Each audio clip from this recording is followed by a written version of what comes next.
Hello students, आज हम start करने वाले हैं क्लास 10 की साइंस की बुक का चैप्टर 5 लाइफ प्रोसेस का part transportation in plants and human beings. Start करते हैं। सबसे पहले है ट्रांसपोर्टेशन इन ह्यूमन बींग्स।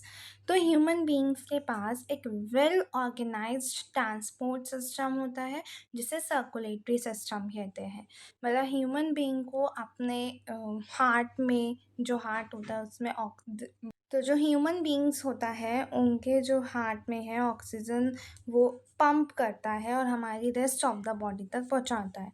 तो ह्यूमन बीइंग के पास एक वेल ऑर्गेनाइज ट्रांसपोर्ट सिस्टम होता है जिसे सर्कुलेटरी सिस्टम कहते हैं, जिसमें क्या क्या होगा? Heart, blood vessel, blood, double circulation. अब हार्ट में तो हमारा वही आ गया दिल। ब्लड वेसल्स के अंदर आती है आर्टरीज, वेन्स और कैपिलरीज।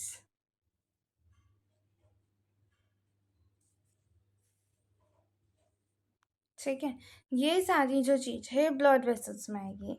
ब्लड में आएगा, सबसे पहले तो ब्लड में आएगा ब्लड सेल्स और प्लाज्मा।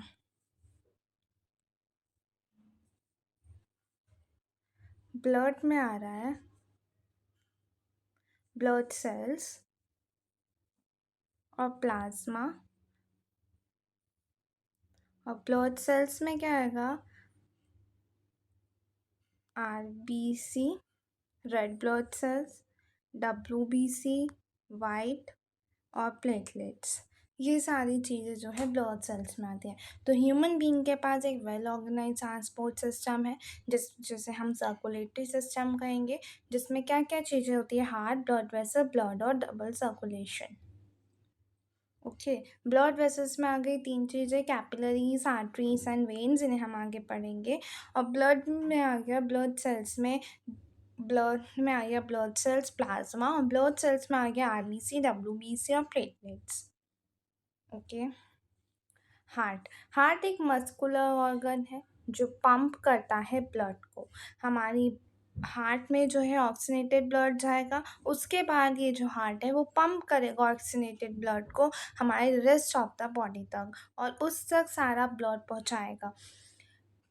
हार्ट के पास चार चैम्बर्स है, right atrium, ventricle, left atrium, ventricle, left ventricle. तो ये हार्ट के चैम्बर्स हैं। Work like the double pump, ये एक काम करता है डबल पंप की तरह। जैसे इसका मतलब मैं आगे बताऊंगी, लेकिन फिर भी बता देती हूँ। पहले क्या होगा? ब्लड जो है, हार्ट जो है ब्लड को, डीऑक्सीनेटेड ब्लड को लंग्स के अंदर भेजेगा ताकि लंग्स उसे साफ करे, ऑक्सीनेटेड ब्लड बनाए। एल्वोली में हमने पढ़ा था कि एल्वोली जो है डीऑक्सीनेटेड ब्लड को ऑक्सीजनेटेड ब्लड बनाती हैं। तो सबसे पहले क्या करेगा? जो हार्ट है, बॉडी से आया हुआ जो वो होगा डीऑक्सीनेटेड ब्लड, उसे लंग्स में भेजेगी। फिर जो लंग्स है वो ऑक्सीनेटेड ब्लड को कहाँ भेजेगा? हार्ट के अंदर वापस भेजेगा, और फिर हार्ट उसे तो अपने रेस्ट ऑफ द बॉडी तक भेज देगा। तो ये एक डबल पंप की तरह काम करता है। पहले डीऑक्सीनेटेड ब्लड को लंग्स में भेजेगा, उसके बाद ऑक्सीनेटेड ब्लड को बॉडी में भेजेगा। Okay, are pump the heart. जो हार्ट है वो हमारा एक पंप है, एक पंप की तरह काम करता है जो हम ब्लड को रेस्ट ऑफ द बॉडी तक पहुंचाता है। ओके, तो ये इम्पॉर्टेंट पार्ट है। Oxygen rich blood from the lungs. Oxygen rich blood from the lungs comes to the thin wallpaper chamber of the heart on the left atrium. The left atrium relaxes when it collects the blood and then contract, while the next chamber, the left ventricle, relax so that the blood is transferred to it. When the muscular left ventricle contracts in its turn, the blood is pumped out to the body. Deoxygenated blood comes from the blood body to upper chamber on the right. The right atrium as it relaxes as the right atrium contracts. The corresponding lower chamber, the right ventricle dilates. This transfer blood to the right ventricle, which in turn pumps it to the lungs for oxygenation. Since ventricle have to pump blood into various organs, they have thicker muscular walls than the arteria do. Valves, okay, पहले हम ये समझते हैं. इन्होंने क्या बोला है कि ऑक्सीजन जो होगा, ऑक्सीजन रिच ब्लड, मतलब जिसमें ऑक्सीजन की मात्रा ज़्यादा होगी, वो लंग से आएगा थिन वॉल पेपर चैम्बर, मतलब पहले आएगा वो लेफ्ट आर्टियम में. ऑक्सीजन जो ऑक्सीजनेटेड ब्लड होता है वो लंग्स हमें भेजता है, लंग्स भेजता है हार्ट को, ठीक है. तो जो ऑक्सीजन ब्लड साफ होकर आएगा वो सबसे पहले लेफ्ट आर्टियम में जाएगा. जब लेफ्ट आर्टियम में ब्लड जा रहा होगा तो वो रिलैक्स होगी, रिलैक्स मतलब एक तरीके से एक्सपेंड होगी, वो एक तरीके से एक्सपेंड होगी. तो जब ब्लड उसके अंदर जा रहा होगा, लंग से जब लेफ्ट आर्टियम में जा रहा होगा, तो लेफ्ट आर्टियम रिलैक्स होगी. उसके बाद जब वो नीचे लेफ्ट वेंट्रिकल, ये वाला पार्ट क्या है, लेफ्ट वेंट्रिकल, ये लेफ्ट आर्टियम हो गया, लेफ्ट वेंट्रिकल. तो जब ब्लड इससे नीचे जा रहा होगा लेफ्ट आर्टियम से लेफ्ट वेंट्रिकल, तो जो लेफ्ट आर्टियम होगी वो कॉन्ट्रैक्ट हो जाएगी, मतलब एक तरीके से सिकुड़ जाएगी, ताकि ब्लड जो है वो नीचे जाए, लेफ्ट वेंट्रिकल की तरफ जाए. और जब वो लेफ्ट वेंट्रिकल के अंदर जा रहा होगा तो लेफ्ट आर्टियम तो कॉन्ट्रैक्ट हो रही है, और लेफ्ट वेंट्रिकल जब उसके अंदर ब्लड आएगा तो वो रिलैक्स हो जाएगी, वो एक्सपेंड हो जाएगी. ओके. और जब लेफ्ट वेंट्रिकल, फिर यहाँ से लेफ्ट वेंट्रिकल से जो ब्लड जाएगा वो हमारी बॉडी के पास जाएगा.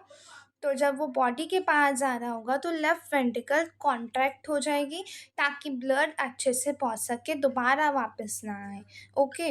तो इस पार्ट में क्या लिखा था कि ऑक्सीजन रिच ब्लड जो लंग से आएगा वो जो है अपर चैम्बर लेफ्ट आर्टियम में आएगा. लेफ्ट आर्टियम रिलैक्स होगी जब वो ब्लड को कलेक्ट कर रही होगी, और कॉन्ट्रैक्ट होगी जब वो नेक्स्ट चैम्बर में भेज रही होगी, मतलब लेफ्ट वेंट्रिकल में. और लेफ्ट वेंट्रिकल तब रिलैक्स होगी जब ब्लड ट्रांसफर हो रहा होगा उसके अंदर. When the muscular left ventricle contract in its turn, blood is pumped out to the body. अब जब लेफ्ट वेंट्रिकल कॉन्ट्रैक्ट होगी तो ब्लड जो है, हार्ट जो है ब्लड को पंप करेगा हमारी बॉडी की तरफ. ओके. पहला पार्ट तो ये हो गया. लेफ्ट वेंट्रिकल में कौन सा आ रही है, ऑक्सीजन, ऑक्सीजनेटेड ब्लड आता है लेफ्ट आर्टियम में, वो भी कहाँ से, लंग से. अब राइट की तरफ क्या हो रहा है, राइट आर्टियम में कौन सा ब्लड आ रहा है, तो राइट आर्टियम में क्या होता है, हार्ट जो है, बॉडी से जो ब्लड आया होता है, डीऑक्सीनेटेड ब्लड आता है बॉडी से, वो हार्ट में जाएगा, वो भी राइट आर्टियम की तरफ. तो जब वो राइट आर्टियम में जा रहा होगा ब्लड, तो राइट आर्टियम रिलैक्स हो जाएगी, वो खुल जाएगी, ताकि ब्लड उसमें अच्छे से कलेक्ट हो सके. और जब वो उसे नीचे भेज रहा होगा राइट वेंट्रिकल के पास, तो राइट आर्टियम क्या हो जाएगा, वो कॉन्ट्रैक्ट हो जाएगा, ताकि जो ब्लड है वो अच्छे से नीचे जा सके. और राइट वेंट्रिकल क्या हो जाएगा, वो रिलैक्स हो जाएगा, ताकि वो अच्छे से ब्लड को कलेक्ट कर पाए. अब जब डीऑक्सीनेटेड ब्लड यहाँ पे आ गया, यहाँ से राइट वेंट्रिकल में चला गया. अब डीऑक्सीनेटेड ब्लड को ऑक्सीजनेटेड ब्लड भी तो बनाना है, ताकि ब्लड को बॉडी तक पहुँचाया जा सके. तो जो राइट वेंट्रिकल होगा वो लंग्स में भेज देगा डीऑक्सीनेटेड ब्लड को, ताकि एल्वोली, जो लंग्स का पार्ट होता है एल्वोली, वो उसे ऑक्सीजनेटेड ब्लड बनाए और फिर से हार्ट में भेजे. ओके. तो अब यहाँ पे क्या हो रहा है कि डीऑक्सीनेटेड ब्लड जो होगा वो कम आएगा फ्रॉम द बॉडी से अपर चैम्बर ऑन द राइट आर्टियम में आएगा. राइट आर्टियम रिलैक्स होगा जब वो उसे क्या करेगा, कलेक्ट करेगा. एज द राइट आर्टियम कॉन्ट्रैक्ट करेगा जब वो उसे लोअर चैम्बर, मतलब राइट वेंट्रिकल की तरफ भेज रहा होगा, तो वो क्या करेगा, कॉन्ट्रैक्ट हो जाएगा. This transfer blood to the right ventricle in turn pump into lungs for oxygen. अब ये जो यहाँ राइट वेंट्रिकल में जो डीऑक्सीनेटेड ब्लड आया होगा वो कहाँ भेज देगा, उसे लंग्स में भेज देगा, ताकि उसे ऑक्सीनेटेड ब्लड बनाया जा सके. Since ventricle have to pump blood into various organs, फिर वेंट्रिकल हैव टू पंप करता है ब्लड को वेरियस ऑर्गन्स में. और जो वेंट्रिकल की जो वो होती हैं, वॉल्स होती है, वो ज़्यादा मस्कुलर थिकर होती है. आर्ट्रिया मतलब आर्टियम, आर्टियम एक प्लूरल वर्ड है, आर्टिया एक सिंगुलर वर्ड है. तो आर्ट्रिया की जैसे वॉल्स होती हैं, उसके कंपेयर में थिकर वॉल्स होती हैं वेंट्रिकल्स की। अब ये वेल्व्स क्या है? वेल्व्स क्या होता है? ये जो आपको दिख रहे होंगे ना, ये है वेल्व्स। इनका क्या काम होता है? ये इंश्योर करता है कि ब्लड जो है अगर नीचे जा रहा है तो वो नीचे ही आए, वो दोबारा बैक फॉरवर्ड ना हो जाए, दोबारा से वापस ना आ जाए। ये वेल्व्स देखते हैं। ये वेल्व्स ये ध्यान रखते हैं कि अगर ब्लड नीचे जा रहा है तो वो नीचे ही जाए, दोबारा वापस ना आए। ओके, तो वेव्स इंश्योर करते हैं that blood does not flow backward then artery और वेंट्रिकल कॉन्टैक्ट जब होते हैं। तो अभी इस हार्ट वाले में क्या हुआ कि लंग से ऑक्सीनेटेड ब्लड आया आर्ट्रियम में, आर्ट्रियम ने उसे वेंट्रिकल में भेजा, फिर वेंट्रिकल ने उसे बॉडी में भेज दिया। यहाँ पे ऑक्सीनेटेड ब्लड आया और फिर डीऑक्सीनेटेड ब्लड आया बॉडी से। जब राइट आर्ट्रियम में आया, राइट आर्ट्रियम ने उसे राइट वेंट्रिकल को भेजा और राइट वेंट्रिकल ने लंग्स में भेज दिया ताकि उसे ऑक्सीनेटेड ब्लड बनाया जा सके। Okay okay. और याद रखना, जब ब्लड कलेक्ट हो रहा होगा तो रिलैक्स होगा,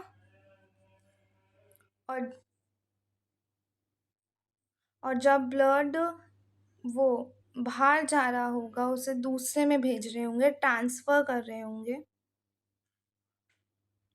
तो वो कॉन्ट्रैक्ट होगा। आर्टरिया, आर्टरियम या वेंट्रिकल कलेक्ट कर रहे हैं तो रिलैक्स, ट्रांसफ़र कर रहे हैं तो contract. Oxygen enter the blood in the lungs. Oxygen जो एंटर होता है ब्लड में वो लंग्स में होता है, मतलब। तो the separation of the right side and left side of the heart is useful. और अब जो यहाँ पे इन्होंने बोला है कि जो सेपरेशन किया है राइट साइड का and left side of the heart का, वो ज़रूरी था ताकि oxygenated blood and deoxygenated blood को अलग रखा जा सके। ये सेपरेशन अलाउ करता है कि ज़्यादा मात्रा में ऑक्सीजन ही सप्लाई किया जा सके बॉडी में, एंड ये यूज़फुल है इन एनिमल्स में हैव हाई एनर्जी नीड्स, क्योंकि हम जो मैमल्स हैं, बर्ड्स हैं, उनको ज़्यादा एनर्जी की ज़रूरत होती है, उनको एक कांस्टेंट एनर्जी की ज़रूरत होती है ताकि वो अपने बॉडी टेम्परेचर को मेंटेन कर सके। इसलिए राइट साइड और जो लेफ़्ट साइड को बनाया गया था, सेपरेशन किया गया था, वो ज़रूरी था। ये लेफ़्ट साइड और राइट साइड का सेपरेशन इसलिए ही किया गया है ताकि ऑक्सीनेटेड एंड डीऑक्सीनेटेड ब्लड को अलग रखा जा सके, प्लस ज़्यादा मात्रा में ऑक्सीजन ही बॉडी में जाए, और ये ज़रूरी भी है टेम्परेचर को मेंटेन करने के लिए। जैसे हम मैमल्स हैं, हमें तो 4 चैम्बर्स होते हैं हार्ट में, right ventricle, right atrium, left atrium, and left ventricle. Animals like amphibians or many reptiles have 3-chambered heart. Reptiles जैसे lizard हो गई, छिपकली वगैरह, उनके 3 chambered हार्ट होते हैं। उनके हार्ट में 3 चैम्बर होते हैं जो टॉलरेट करते हैं some mixing of oxygenated and deoxygenated blood stream. मतलब कि अगर उनके ब्लड जो है oxygenated and deoxygenated blood mix भी हो जाए तो वो उसे टॉलरेट करेंगे, उन्हें ज़्यादा इफेक्ट नहीं होगा। फिशेस, और वहीं पे जो फिशेस होती हैं उनके सिर्फ 2 चैम्बर्स होते हैं हार्ट में, एंड जो ब्लड जो पंप किया जाता है वो गिल्स को किया जाता है, is oxygenated there and pass directly to the rest of the body. मतलब कि जो हार्ट है वो ब्लड पंप हो रहा है गिल्स को, एंड गिल्स वहाँ से directly rest of the body को सप्लाई कर रही हैं, पास कर रही है। तो जो फिश के हार्ट होता है उसमें ब्लड कितनी बार जाता है? सिर्फ एक बार ही जाता है। ठीक है, तो एनिमल्स जैसे एम्फीबियंस और जो रेप्टाइल्स होते हैं उनके 3 चैम्बर हार्ट होते हैं, वहीं पे जो फिश है उसके सिर्फ 2 चैम्बर हार्ट है जहाँ पे ब्लड सीधा पंप हो रहा है गिल्स को और गिल्स बॉडी तक सप्लाई कर रही है। तो फिश के अंदर जो ब्लड जा रहा है, फिश के अंदर जो हार्ट में ब्लड जा रहा है वो सिर्फ एक बार जाता है। ब्लड वेसल्स, सबसे पहले डबल सर्कुलेशन बताती हूँ। डबल सर्कुलेशन मतलब कि जो हार्ट है हमारा वो कितनी बार ब्लड को ले रहा है एक साइकिल को पूरा करने में। सबसे पहले पल्मोनरी सर्कुलेशन, जिसमें हार्ट जो है लंग्स को भेज रहा है ऑक्सीनेटेड ब्लड बनाने के लिए, और फिर लंग्स उसे दोबारा से हार्ट में भेज रहा है। सिस्टमेटिक सर्कुलेशन, जिसमें हार्ट बॉडी को भेज रहा है एंड बॉडी दोबारा से डीऑक्सीनेटेड ब्लड हार्ट को भेज रही है। तो ये इंश्योर सेपरेशन ऑफ ब्लड। ठीक है। तो डबल सर्कुलेशन का मतलब क्या हुआ कि जो हार्ट है, एनिमल्स जो ह्यूमन बींग्स का हार्ट है, उसमें जो ब्लड ट्रैवल हो रहा है वो 2 बार ही हो रहा है एक साइकिल पूरा करने में। पहले हार्ट लंग्स को भेज रहा है, फिर लंग्स दोबारा से हार्ट को भेज रहा है, हार्ट बॉडी को भेज रहा है, फिर बॉडी हार्ट को भेज रही है। तो ये 2 बार ही हार्ट के अंदर ब्लड जा रहा है, वो भी एक साइकिल पूरा करने के लिए, तो उसको डबल सर्कुलेशन कहते हैं। ओके। ब्लड वेसल्स जैसे आर्टरीज, वेन्स, कैपिलरीज। आर्टरीज क्या है? जो ऑक्सीजन कैरी करती हैं blood away from the heart, मतलब कि आर्टरीज जो है हार्ट से ऑक्सीजन ब्लड लेके बॉडी तक पहुंचाएगी, और वेन जो है वो ब्लड को कैरी करेगी, पुअर ब्लड मतलब डीऑक्सीनाइटेड ब्लड को कैरी करेगी और हार्ट तक पहुंचाएगी, फिर हार्ट उसे लंग्स में भेज देगा। तो आर्टरीज वो वेसल्स होती हैं जो हार्ट से क्या ले रही है? ऑक्सीजन ले रही है, बॉडी तक पहुंचा रही हैं। वेन्स वो होती हैं जो बॉडी से लेके जाती हैं डीऑक्सीनेटेड ब्लड और हार्ट तक पहुंचा रही हैं। एक लेके आ रही है हार्ट की तरफ और एक उसे दूसरी ओर लेके जा रही है। कैपिलरीज होती है, कैपिलरीज ये पार्ट। आर्टरीज जो है ना वो आगे बढ़ते बढ़ते छोटे छोटे वेसल्स में टूट जाएगी, इन्हीं को ही कैपिलरीज कहेंगे, और फिर ये कैपिलरीज वेन को दोबारा से जनरेट करती हैं। ब्लड एक फ्लूइड कनेक्टिव टिश्यू होता है जो एक ट्रांसपोर्ट सब्सटेंस है। ब्लड में मैंने बताया था ब्लड सेल्स आएंगे ये तीनों, और प्लाज्मा आता है। तो RCB नहीं है, ये RBC है। रेड ब्लड सेल्स ये कैरी करती हैं ऑक्सीजन यूजिंग हीमोग्लोबिन। यस, अभी उसमें हमने पढ़ा था रेस्पिरेशन वाले पार्ट में कि एक रेस्पिरेटरी पिगमेंट होता है हीमोग्लोबिन जो ऑक्सीजन को ट्रांसपोर्ट करता है। तो RBC के अंदर क्या होता है? हीमोग्लोबिन जो ऑक्सीजन को कैरी करती है और हमारी बॉडी तक पहुंचाती है। WBC जो होते हैं वाइट ब्लड सेल्स, वो इन्फेक्शन से फाइट करेंगे, अगर कोई इन्फेक्शन हो गया है तो उससे फाइट करते हैं। और प्लेटलेट्स जो होती हैं कि अगर हमें कोई चोट लग गई है तो उसको दोबारा से रिकवर करने के लिए वो प्लेटलेट्स मदद करती है, help in blood clotting. Plasma जो है वो न्यूट्रिशंस, हॉर्मोन्स, वेस्ट इन सबको कैरी करता है। आर्टरीज, इनका डिफरेंस आर्टरीज और वेन्स का। आर्टरी क्या कैरी कर रही है? ऑक्सीनेटेड ब्लड हार्ट से बॉडी तक पहुंचा रही है, जो मैंने अभी बताया। और ये क्या कर रही है? वेन्स ये डीऑक्सीनेटेड ब्लड को बॉडी से ले जाकर हार्ट तक पहुंचाती है। तो ये क्या कर रहा है? आर्टरीज हार्ट से ब्लड ले रहा है, बॉडी तक पहुंचा रहा है, और ये बॉडी से ब्लड लेके हार्ट तक पहुंचा रही है वेन्स। अलाउ डिस्ट्रीब्यूटिंग वेसल्स, ये कलेक्टिंग वेसल्स होती हैं, इसमें ये हार्ट जो है क्या कर रहा है? ये दूसरे उनको पहुंचा रहा है। आर्टरी जो है वो बॉडी को दे रही है ना ब्लड, तो इसलिए डिस्ट्रीब्यूटिंग वेसल्स है और ये कलेक्ट कर रही है हार्ट के अंदर, तो ये कलेक्टिंग वेसल्स होती है। आर्टरीज की थिक एंड इलास्टिक वॉल होगी, इसकी थिन एंड लेस इलास्टिक होगी। ये डीप सीटेड है and superficial as compared to arteries. ये है आर्टरी, ये वाला पार्ट जो हार्ट से ऑक्सीनेटेड ब्लड लेके कहाँ पहुँचाएगी? बॉडी में।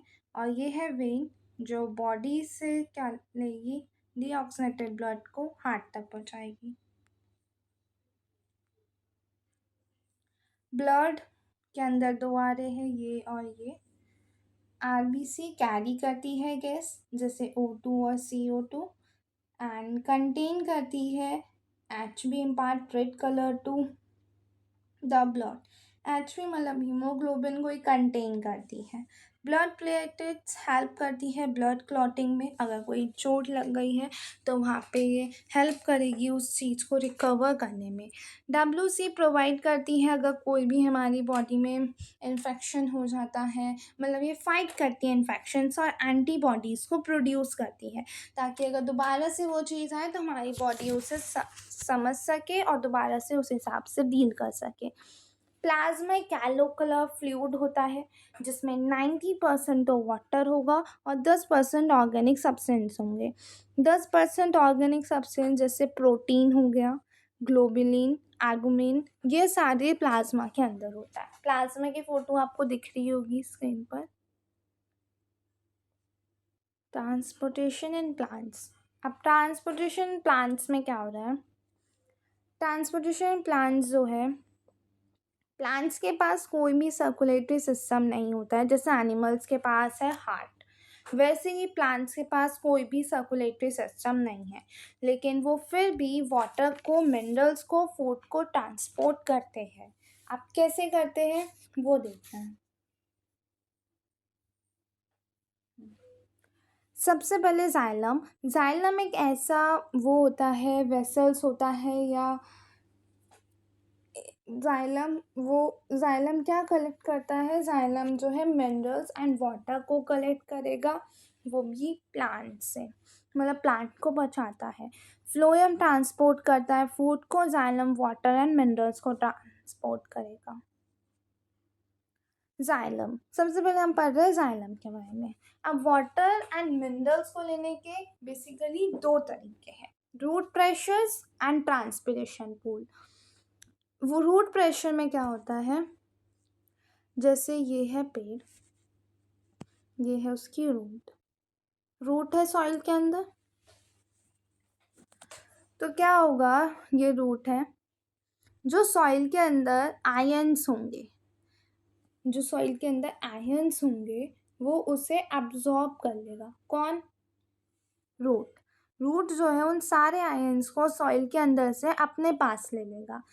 तो जो सॉइल की मात्रा, तो जो आयंस की मात्रा सॉइल में होगी वो कम हो जाएगी और रूट में ज़्यादा हो जाएगी। तो वाटर जो होगा वो लो कंसंट्रेशन से हाई कंसंट्रेशन मूव कर जाता है। ठीक है, तो वाटर क्या हुआ, सॉइल के अंदर कम, सॉइल के अंदर आयंस की मात्रा कम थी, तो वाटर क्या करेगा, हाई कंसंट्रेशन मतलब रूट की तरफ मूव कर जाएगा, और रूट, फिर रूट के पास आ गया पानी तो उसे अब्जॉर्ब कर लेगी। तो ये तो होता है पुशिश वाटर अब, जिसमें एक रूट प्रेशर होता है। रूट प्रेशर में क्या हो रहा है, जो रूट होगी वो आयंस ले लेगी सॉइल के अंदर से सारा। अब उसके पास ज़्यादा आयंस आ गए तो वाटर क्या करेगा, वो लो कंसंट्रेशन से हाई कंसंट्रेशन मूव कर जाएगा, जिसे हम रूट प्रेशर कहते हैं। और एक होता है ट्रांसपिरेशन पूल। हमने पढ़ा था न्यूट्रिशन वाले में कि जो फोटोसिंथेसिस प्रोसेस में क्या होता है, CO2 प्लस H2O से हमें ग्लूकोज मिलेगा, ऑक्सीजन मिलेगा और वाटर निकल जाएगा वाटर में। तो ये जो वाटर है ये अभी किसके पास है, लीव्स के ऊपर। एरियल जो पार्ट्स होगा, एरियल पार्ट्स मतलब ट्रीज का जो ऊपर वाला पार्ट होता है, उसमें से जो वाटर होगा वो एवापोरेशन से क्या हो जाएगा, लॉस हो जाएगा। तो जो वाटर एवापोरेशन होता है लीव्स से, वो पुलिंग करता है ज़्यादा वाटर अपवर्ड। तो ट्रांसपिरेशन पुल में क्या हो रहा है, जो हमें वाटर मिला था फोटोसिंथेसिस प्रोसेस से, उससे वाटर जो लीव्स के ऊपर था वो इवेपोरेट हो गया, और ट्रांसपिरेशन एक पुल क्रिएट हुआ जिसने और वाटर को अपवर्ड खींच लिया। मतलब रूट प्रेशर तो सिर्फ नीचे वाले पार्ट तक ला रहा है ना, पानी को ऊपर वाले पार्ट तक लाना बहुत मुश्किल होता है, इसलिए ट्रांसपिरेशन पुल किया जाता है। ट्रांसपिरेशन पुल जो होता है, और जो रूट प्रेशर होता है, रूट प्रेशर ज़्यादातर नाइट के समय यूज़ होगा और ट्रांसपिरेशन डे के समय। ओके, तो moves water and minerals from root to leaves only upward, no energy is used। Xylem में जो है वाटर एंड मिनरल्स को रूट से लीव्स तक पहुंचाया जाता है, जिसमें कोई एनर्जी की ज़रूरत नहीं है। अब फ्लोएम क्या कर रहा है? फ्लोएम कैरी करता है फूड को फ्रॉम लीव्स से other part of plant. Leaves खाना बना रही है, तो जो अदर प्लांट्स ऑफ प्लांट है, अदर पार्ट से जो प्लांट की, जैसे स्टेम हो गई, रूट हो गई, उनको खाने की ज़रूरत है, तो जो फ्लोएम है वो खाना लेके जाएगी लीव से अदर पार्ट्स तक। और जाइलम क्या करता है? वाटर एंड मिनरल्स को लेके जाता है रूट से other parts of the plant, मतलब लीव्स तक, जिसमें एनर्जी की यूज होती है, और इस मूवमेंट को हम ट्रांसलोकेशन कहते हैं। ट्रांसपोर्ट जो होता है फूड का फ्रॉम लीव्स से different part of the plant is called translocation. ठीक है, ट्रांसलोकेशन क्या है कि लीव से जब और दूसरे पार्ट तक जा रहा है खाना, उसे हम ट्रांसलोकेशन कहेंगे। इसमें एनर्जी की ज़रूरत होगी। अच्छा, ट्रांसपिरेशन के ना दो फंक्शंस होते हैं। पहला फंक्शन तो ये कि ये अब्जॉर्ब करेगा वाटर को एंड मिनरल्स को, मतलब अपवर्ड तक लाएगा। सबसे पहले तो यही होता है, अब्जॉर्ब करता है वाटर एंड मिनरल्स। दूसरा होता है ये रेगुलेट करता है टेम्परेचर को।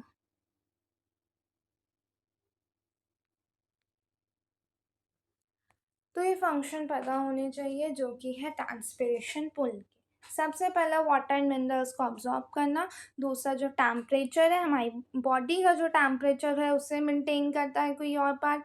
ऐसे ही प्लांट्स का जो टेम्परेचर होता है उसको रेगुलेट करने का काम होता है ट्रांसपिरेशन पुल का। Transparent important process. अच्छा, यहाँ पे लिखा हुआ है ट्रांसपिरेशन का मतलब कि वाटर जो है लीव्स के ऊपर से उड़ जाता है in the form of water vapour, जो हेल्प करता है प्लांट को कूल रखने में, मतलब टेम्परेचर को रेगुलेट करने में। क्रिएट करता है ट्रांसपिरेशन पूल। ट्रांसपिरेशन पूल मतलब वही कि जब पानी लीव्स के ऊपर से इवेपोरेट हो जाएगा, तो वो जो रूट के अंदर वाटर एंड मिनरल्स होते हैं उससे ऊपर की ओर खींचता है ट्रांसपिरेशन पूल, और मूवमेंट करता है वाटर की एंड मिनरल्स की। ओके, तो मैंने आपको ये वाला पूरा पार्ट पढ़ा दिया, transportation plants and human beings. Video को लाइक करें, शेयर करें and subscribe my channel. Thank you.